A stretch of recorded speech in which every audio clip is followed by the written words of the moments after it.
யார் இந்த நல்லக்கண்ணு? மக்களின் தோழர். இந்திய கம்யூனிஸ்ட் கட்சியின் மூத்த தலைவரும் விடுதலை போராட்ட வீரருமான ரா நல்லக்கண்ணு காலமானார்.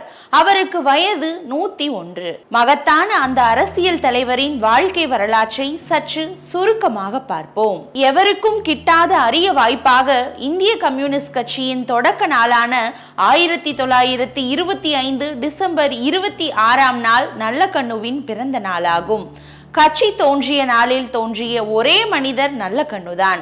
வேறு எந்த அரசியல் தலைவரின் வாழ்விலும் அமைந்திராத அரிய ஒற்றுமை இது. கம்யூனிஸ்ட் கட்சி பிறந்த நாளில் பிறந்த தலைவரான நல்லக்கண்ணுவின் குடும்பம் கம்யூனிஸ்ட் இயக்க குடும்பம் அல்ல. விடுதலை போராட்டத்தின் எழுச்சியால் உந்தப்பட்ட நல்லக்கண்ணு பள்ளி மாணவனாக இருந்த காலத்தில் இந்திய தேசிய காங்கிரஸ் இயக்கத்தில் தன்னை இணைத்துக் கொண்டார். ஆனால் இளம் வயதிலேயே பெற்றிருந்த தனது பரந்துபட்ட வாசிப்பு ஆற்றலால் சுதந்திர போராட்டத்தில் ஈடுபட்ட போது சிறு வயதிலேயே கிடைத்த அனுபவங்களால் பலவேசம் செட்டியார் போன்ற தனது ஆசிரியர்கள் தந்த வழிகாட்டுதலால் அவர் கம்யூனிஸ்ட் இயக்கத்தை தேர்ந்தெடுத்தார். 1948 இந்தியாவில் கம்யூனிஸ்ட் கட்சி தடை செய்யப்பட்ட காலத்தில் ஏராளமான சதி வழக்குகளில் கம்யூனிஸ்ட் தலைவர்கள் கைது செய்யப்பட்டனர். தமிழ்நாட்டில் நெல்லை சதி வழக்கு வரலாற்றில் பதிவான முக்கிய வழக்காகும். இந்த வழக்கில்தான் நல்லக்கண்ணு கைது செய்யப்பட்டு பல ஆண்டுகள் சிறையில் இருந்தார். தமிழ்நாட்டை சேர்ந்த கம்யூனிஸ்ட் தலைவர்களில் நல்லக்கண்ணுதான் நீண்ட காலம் சிறையில் இருந்தவர். நல்லக்கண்ணுவின் இளம் வயது போராட்டங்களையும் அவர் அனுபவித்த சிறை கொடுமைகளையும் அறியும் அனைவருக்கும் அவர் மீது பெரும் ஈர்ப்பு உருவாகும் என்பது நிச்சயம். குறிப்பாக அவருடைய வாழ்க்கை பயணம் பற்றி அறியும் இளம் தலைமுறையினர் மக்களுக்காக தொண்டு செய்ய இப்படியும் ஒரு தலைவர் இருக்க முடியுமா என வியப்பில் ஆழ்ந்து போவதை தவிர்க்கவே முடியாது. அரசியலில் கொள்கை மாறுபாடுகள் இருக்கலாம், ஆனால் சாமானிய மக்களை பாதிக்கும் பொது பிரச்சனைகளில் அரசியல் பார்க்காமல் எல்லோரும் இணைந்து ஓரணியில் மக்களுக்காக போராட வேண்டும் என்பதில் நம் அரசியல் தலைவர்கள் அனைவருக்கும் முன்னுதாரணம் நல்லக்கண்ணுதான். கடந்த நூற்றாண்டுகளில் தமிழ்நாட்டில் குறுக்கும் நெடுக்குமாக அவரது காலடிப்படாத ஊர்களே இல்லை எனலாம். தமிழ்நாட்டின் கடந்த ஒரு நூற்றாண்டு கால வரலாற்றை எழுதும் போது நல்லக்கண்ணுவை தவிர்த்துவிட்டு எழுதவே முடியாது. ஏனென்றால் அவருடைய வாழ்க்கை என்பது தமிழ்நாட்டின் நூற்றாண்டு கால வரலாற்றோடு பின்னி பிணைந்திருக்கிறது. எல்லா மக்களுக்கும் எல்லாமும் கிடைத்திட செய்ய வேண்டும் என்ற உயரிய நோக்கத்தில் அரசியல், சமூகம், கல்வி, பொருளாதாரம், விவசாயம், அறிவியல், கலை, இலக்கியம், பண்பாடு என அனைத்து தளங்களிலும் செயல்படும் தமிழகத்தின் முன்னோடிகளோடு இணைந்து நவீன தமிழ்நாட்டை கட்டமைப்பதில் பெரும் பங்களிப்பு செய்தவர் நல்லக்கண்ணு. அரசியல் கட்சிக்கான வேலைகளை எல்லாம் கடந்து தமிழ்நாட்டின் பொது தலைவராக பரிணமித்த அந்த மாமனிதர் குறித்து இந்திய கம்யூனிஸ்ட் கட்சியின் மூத்த தலைவர் ரா முத்தரசன் பகிர்ந்த தகவல்களை இனி பார்ப்போம். தூத்துக்குடி மாவட்டம் திருவைகுண்டத்தில் ராமசாமி கருப்பாயி தம்பதிக்கு 3வது மகனாக பிறந்தவர் நல்லக்கண்ணு. பள்ளியில் படிக்கின்ற போதே தேச விடுதலைதான் தனது உயிர் மூச்சு என எண்ணிக்கொண்டிருந்தவர். தேசப்பிதா காந்தியின் எளிமை, நேர்மை ஆகியவை இவரை ஆட்கொண்டன. பொது வாழ்க்கைக்கு வந்த நாள் முதல் கடைசி நாள் வரை எளிமையின் சிகரமாய், நேர்மையின் அடையாளமாய் தொடர்ந்த இவரது வாழ்க்கை ஆரம்பத்தில் காந்திய பாதையில் பயணித்தது.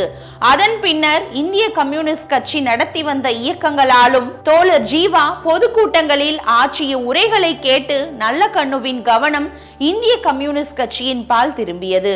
அதனால் கல்லூரி படிப்பை கைவிட்டார். சின்னஞ்சிறு வயதில் செங்கொடியை கரங்களில் ஏந்தியவர். கடந்த 80 ஆண்டு காலமாக தனது லட்சிய பயணத்தை தொய்வின்றி தொடர்ந்தார். கட்சி தடை செய்யப்பட்ட போது தலைமறைவு வாழ்க்கையில் காடு மேடுகளில் அலைந்து திரிந்த நிலையில் காவல்துறை இவரின் ரகசிய இடத்தை அறிந்து கைது செய்தது. காவல்துறை அதிகாரி மற்ற தலைவர்களை பற்றி விசாரித்த போது அதற்கு நல்லக்கண்ணு பதில் சொல்ல மறுத்தார். அதனால் அடித்து நைய புடைத்து தலைகீழாக தொங்கவிட்டு அடித்தும் வாய் திறக்கவே இல்லை.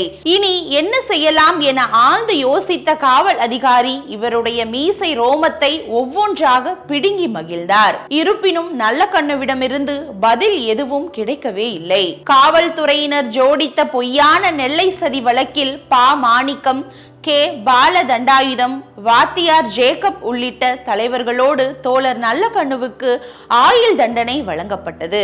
சிறையில் நடந்த அனைத்து கொடூரங்களையும் நெஞ்சுரத்தோடு அவர் கையாண்டார். கட்சியில் உறுப்பினராக தொடங்கி விவசாய தொழிலாளர் சங்கத்தின் மாநில பொதுச் செயலாளராக நீண்ட காலமும், கட்சியின் மாநில செயலாளராக 4 முறை தேர்வு செய்யப்பட்டு 12 ஆண்டுகளும், கட்சியின் தேசிய நிர்வாக குழு உறுப்பினராகவும் தேசிய கட்டுப்பாட்டு குழு தலைவராகவும் பணியாற்றிய அனுபவம் மிக்கவர். தன்னை நாடி வந்த நிதிகள் எதையும் இவர் தனதாக்கி கொண்டதே கிடையாது. சான்றாக தமிழ்நாடு அரசின் சார்பில் அம்பேத்கர் விருது வழங்கப்பட்ட போது கொடுக்கப்பட்ட நிதியை கட்சியின் வளர்ச்சிக்கும் சங்க வளர்ச்சிக்கும் வழங்கினார். 2002இல் தமிழ்நாடு அரசு தகைசால் தமிழர் விருது வழங்கிய போது தனக்கு அளிக்கப்பட்ட 10 லட்சம் ரூபாயுடன் மேலும் 5000 ரூபாயை சேர்த்து 10,05,000 ரூபாயை முதலமைச்சர் மு.க. ஸ்டாலினிடம் கருணாநிதியாக திருப்பி வழங்கினார். இவரது 80ஆம் ஆண்டில் விழா எடுத்த போது கட்சி இவருக்கு 1 கோடி ரூபாய் நிதி வழங்கியது. அதனை அதே மேடையில் கட்சிக்கு நிதியாக வழங்கினார். இவருக்கென சொந்தமாக வாகன வசதி கிடையாது என்பதை அறிந்த அடையாறு மாணவர் நகலக உரிமையாளர் ஆனாரூனா கார் ஒன்றை பரிசளித்தார். அதன் சாவியை முன்னாள் முதல்வர் கருணாநிதி வழங்கினார். நல்லகண்ணு அந்த ஊர்தியையும் கட்சிக்கே அளித்துவிட்டார். இவரது தியாகத்தை பலரும் பல கோணங்களில் பாராட்டி மகிழ்ந்ததுண்டு. திமுக தலைவர் கருணாநிதி தோழர் நல்லகண்ணுவின் 80ஆம் ஆண்டு விழாவில் பேசிய போது, இன்றைக்கு ஒரு உண்மையை சொல்கிறேன். எனது 2 கண்களில் ஒன்று பழுதாகிவிட்டது.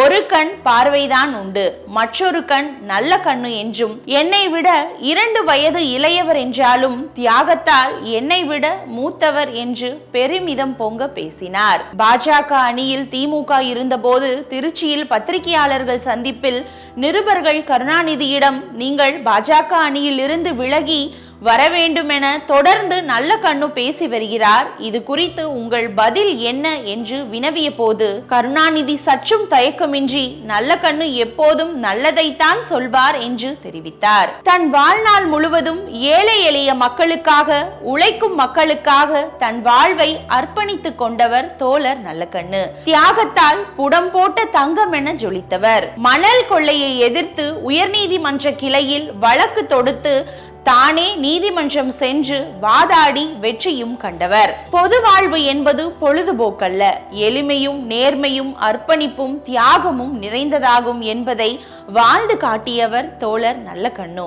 சொல்லுக்கும் செயலுக்கும் வேறுபாடின்றி தனது வாழ்வை அர்ப்பணித்துக் கொண்ட எளிமையின் சிகரமாய் திகழ்ந்தவர் தோழர் நல்லகண்ணு.